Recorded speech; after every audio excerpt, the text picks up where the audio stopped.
Os caminhos que podem fazer do Brasil um país melhor e mais justo. Esse é o tema do debate de hoje. Estamos ao vivo pelo portal tvt.org.br e pela Rádio Brasil Atual FM 98.9 na Grande São Paulo, 93.3 na Baixada Santista. Nessa conversa estão aqui comigo Kiko Nogueira, editor do DCM, Diário do Centro do Mundo, Marcelo Buzetto, cientista político e coordenador do MST em São Paulo, e Raimundo Bonfim, advogado e coordenador geral da CMP, Central dos Movimentos Populares. Outra questão que parece inadiável para o aperfeiçoamento democrático no Brasil diz respeito à regulamentação da mídia. A campanha eleitoral trouxe à tona uma explosão de manobras editoriais, propagandas políticas travestidas de jornalismo que tinham, na verdade, a intenção de beneficiar e de influenciar a opinião pública para um determinado fim eleitoral. Nem precisa dizer para qual candidato, porque é óbvio. Nestas eleições, a internet foi capaz de fazer o contraponto.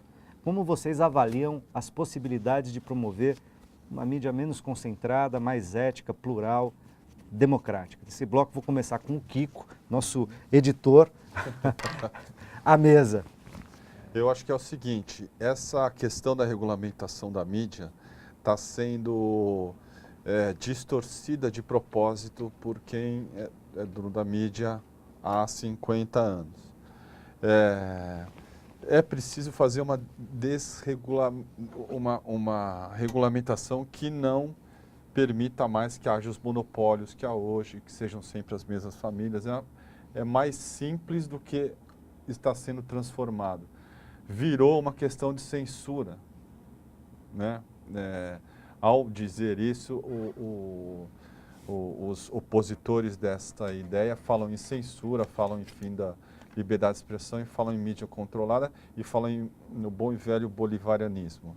Não é isso. A Inglaterra tem mídia regulamentada, os Estados Unidos têm, tanto é que o New York Times, só para citar um exemplo, não tem uma TV, não tem um rádio. O New York Times só tem um jornal, não é à toa, porque há leis regulamentadas. Isso tem a ver com a questão de não ter propriedade privada, cruzada, e não ter e fazer o processo de desconcentração. Regulamentar a mídia seria desconcentrar, de mais gente poder ser proprietário de mídia, tá certo?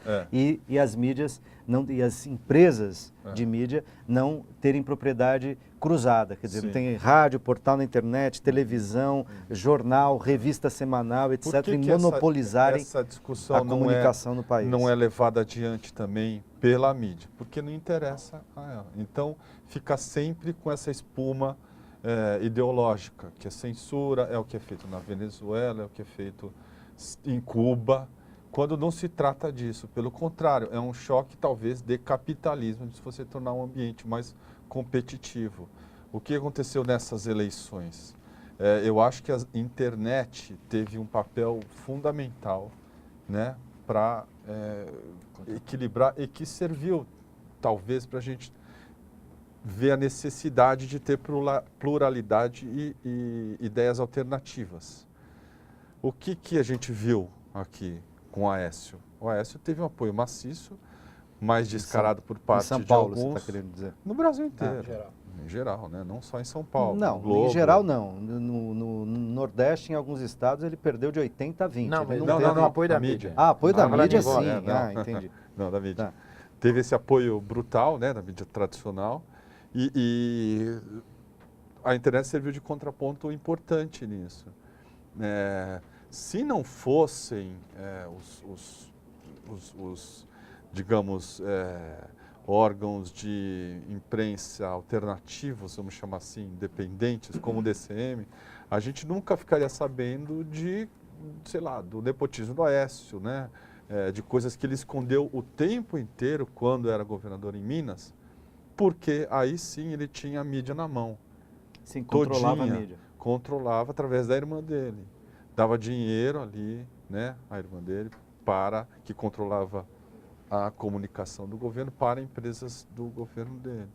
Então, é uma coisa que precisa ser feita, acho que no Brasil vai ter que ser um debate adulto, consciente e que precisa ser levado adiante, porque o que a gente viu realmente, você tem razão, foi um apoio maciço a um candidato E só para citar um exemplo, que acho que é descarado, quando o Aécio falou do irmão da Dilma, lembra? Do tal do Igor Rousseff, acusando de nepotismo, era fácil ter feito uma matéria no dia seguinte para mostrar o que estava certo, podia ser ou não.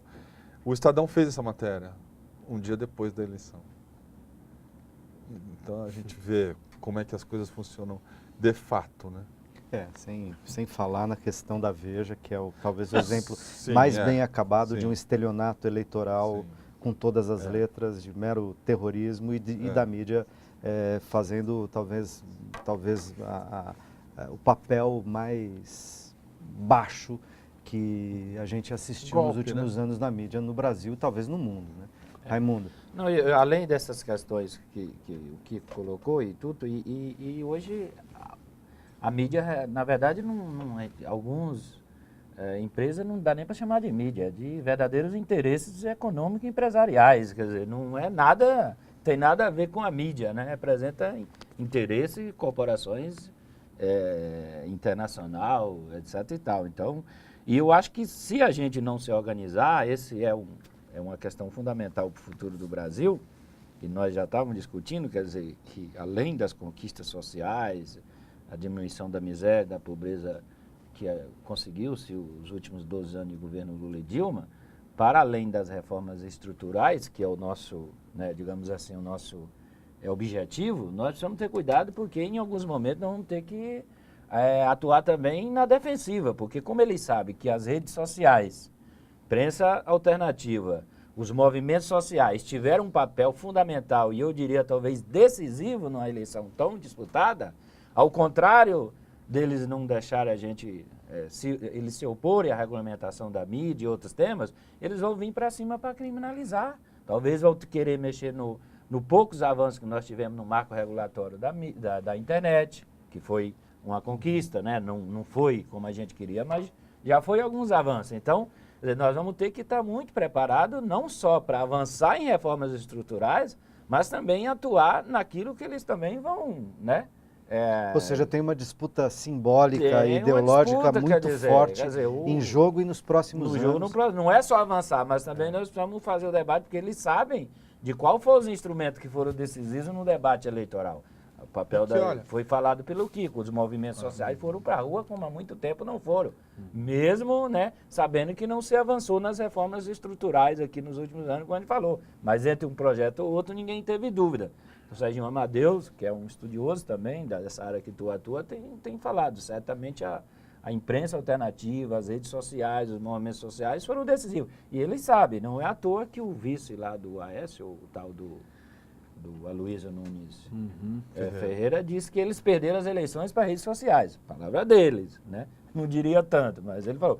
Contradição, porque eles pegaram como base potagem em rede social para pedir a auditoria, né, nas eleições. Né? Então, eu acho que nós vamos ter um enorme desafio. Agora, tem outra questão também. Agora, quem é que tem sustentado financeiramente esse pensamento conservador que vem através dessa mídia empresarial, desses monopólios? O próprio governo federal. Também.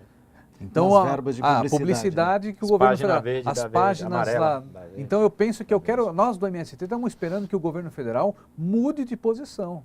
Se ele quer, de fato, se aproximar dos movimentos sociais, que ele tenha uma postura mais rigorosa e mais firme, porque quem sustenta financeiramente esses organismos são as publicidades da Petrobras, da Caixa Econômica Federal, do Banco do Brasil, né, do Ministério da Educação, de outras coisas, Furnas. Então, quer dizer, eu penso que o governo federal tem que ter essa clareza e não pode ser refém dessas mídias. Porque o governo federal fala, não, se não fizer essa publicidade e tal, nós temos que ter um equilíbrio e tal. Só que não tem equilíbrio. E aí não precisa de lei, né, Marcelo? É só tomar uma decisão. Só tomar uma decisão, tem autonomia, está na lei. Porque vem com essa conversa de que tem que ter um certo equilíbrio, mas a maior parte das verbas de publicidade não tem um equilíbrio assim. 50% para a mídia alternativa, 50% para a mídia empresarial. 99% para a mídia empresarial e 1% para alguma mídia considerada alternativa. Eu acho que o governo federal tem que rever a sua postura em algumas situações onde o próprio governo federal nas suas próprias estruturas, está criando condições favoráveis para o desenvolvimento do pensamento conservador. Então essa batalha da cultura é fundamental. E aí termino falando da questão da TV. Por exemplo, eu quero terminar esses 4 anos de governo e eu quero ver, acho que nós, movimentos sociais, temos que encher o Congresso Nacional, o Senado e a Presidência e o Ministério da Comunicação com pedidos de TV aberta. Eu acho que nós, movimentos, temos que começar a fazer uma série de pedidos de TV aberta, porque eu queria terminar aqui daqui a 4 anos e ver... Não precisa caçar a concessão da Rede Globo, porque só empresário e pastor evangélico conservador é que tem concessão de TV aberta. A TVT foi uma luta de muitos anos e é uma exceção. E a gente sempre tem orgulho de estar aqui e de falar da TVT onde a gente vai, porque é uma exceção. Mas eu quero ver daqui a alguns anos, ou daqui a 4 anos, eu queria ver uma televisão dos quilombolas, uma televisão dos povos originários, dos povos indígenas, uma televisão do pessoal dos movimentos LGBT, das feministas, falando dos temas das mulheres, né? Eu quero ver uma televisão do sem teto, eu quero ver a CMP com uma televisão, o Sem Terra com uma televisão. Não precisa acabar com a televisão empresarial, mas eu quero que tenha uma democratização. É isso que eu acho que a gente tem que forçar nos próximos anos também. E aí cabe a nós também, movimentos, a priorizar essa luta e a gente apresentar propostas. Ó, nós queremos uma televisão aberta e tal. E a TVT, né, é um exemplo, uma inspiração de que é possível. Agora, a luta não é fácil, né? Porque também, para mim, a TVT tinha que ser o canal 6, né? Porque aí entre uma e a outra ali, né? O cara clicar tinha que passar pela TVT, né? Porque o povo brasileiro ainda tem na TV aberta um grande veículo, né? De formação de opinião. Grande parte da audiência. Comunicação de massa no Brasil ainda é muito forte. Ainda é muito forte a televisão. Agora, tem que diminuir, né? Sim, acho que no tempo tende a diminuir. Mas né? ainda é. Mas ainda é e provavelmente será por alguns anos ainda, né? Não sei quantos, mas não será tão rápido assim. Eu afirmo que tirou uns 4 milhões de votos da Dilma, de uns 3, 4 dias. A revista Veja, bombardeio da Rede Globo, sem nenhuma dúvida. Eu tinha feito umas A Veja na quinta, a Globo no sábado. Ali foi 3, 4 milhões de votos que tirou. Ainda tem um papel. E não tirou mais por conta das redes sociais que fizeram um contraponto. Aqueles milhares de capas da Veja, aquilo foi uma coisa fenomenal. Um pensou, imaginando capa da Veja ali no sexta, sábado, domingo. E vira a matéria principal do telejornal, né? O dia todo. Olha, tem mais uma pergunta que entrou aqui do João Pedro, via portal da TVT, que ele diz o seguinte: qual a importância da juventude no momento de dialogar com a sociedade? A imagem dos movimentos sociais e dos partidos estão desgastados para argumentar com a população que não é tão politizada? Essa foi uma questão que surgiu lá em 2013 já, né?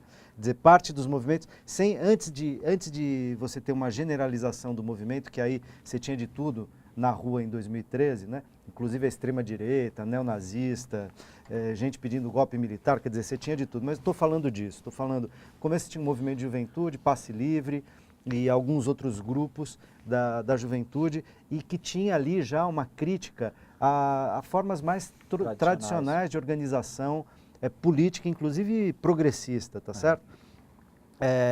Acho que o João Paulo traz uma boa questão, quer dizer, como incluir a juventude nesse campo e, ao mesmo tempo, como renovar as estruturas e os modos de fazer política no Brasil. Kiko? Eu acho que a gente tem que ser rápido, que o nosso tempo está terminando. A gente viu um exemplo incrível, você lembrou bem, do MPL, que foi o estopim das manifestações do ano passado, e que foi uma coisa que eu achei no começo ridículo, fui descrente, que é essa tal organização horizontal. E é impressionante como funcionou mesmo. Você não tinha uma liderança, era orgânico e é um negócio muito inovador e surpreendente para quem está acostumado à política tradicional, inclusive para o PT, né? Foi pego de surpresa. Em comparação, por exemplo, com a manifestação contra o impeachment da direita, daquele pessoal ali, você vê que tinha uma liderança, ou tinha gente querendo ser líder. Um dos caras era o candidato do raio privatizador, o tal do Paulo Batista, você lembra? O Lobão e, sei lá, o Eduardo Bolsonaro.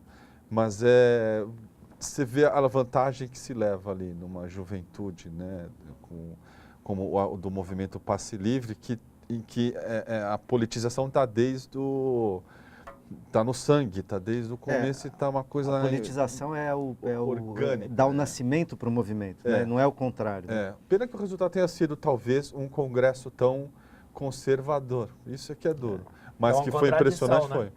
É uma contradição, quer dizer, o pessoal questionava essa representação política, queria mais participação e um ano depois você tem um congresso mais conservador. Em parte foi capturado pela própria mídia, pela direita, pela mídia, né, Marcelo? Mas onde é que está essa juventude que a gente acha que pode ajudar a mobilizar para mudar o Brasil? Elas estão nas escolas públicas, secundárias aí, né, no ensino médio, nas periferias. E quantos de nós dos movimentos ou partidos de esquerda ainda faz algum trabalho cultural ou de base nas escolas públicas? Isso. As escolas públicas nas periferias são às vezes o único espaço que o jovem tem no final de semana para ter um lazer. É lá que ele vai jogar bola, é lá que ele, né, vai jogar um basquete, vai jogar um futebol.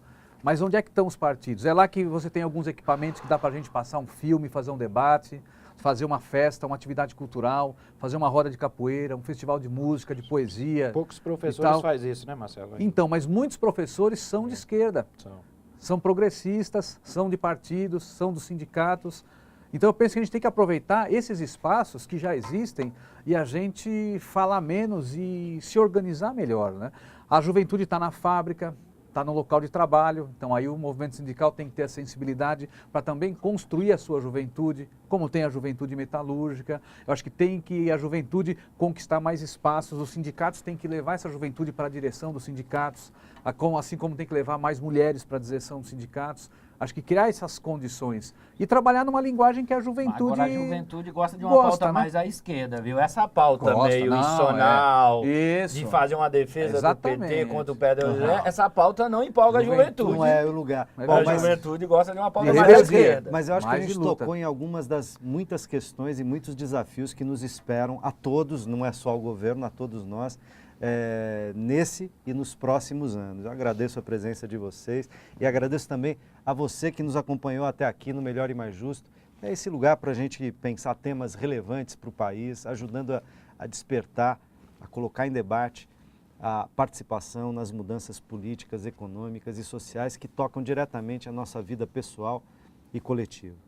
Apesar da vitória apertada nas urnas, ficou claro nos discursos pós-eleição de Dilma Rousseff e também de Aécio Neves, que a disputa faz parte da democracia e que é possível e necessário construir soluções e consensos com diferenças de ideias e posições para o país seguir avançando.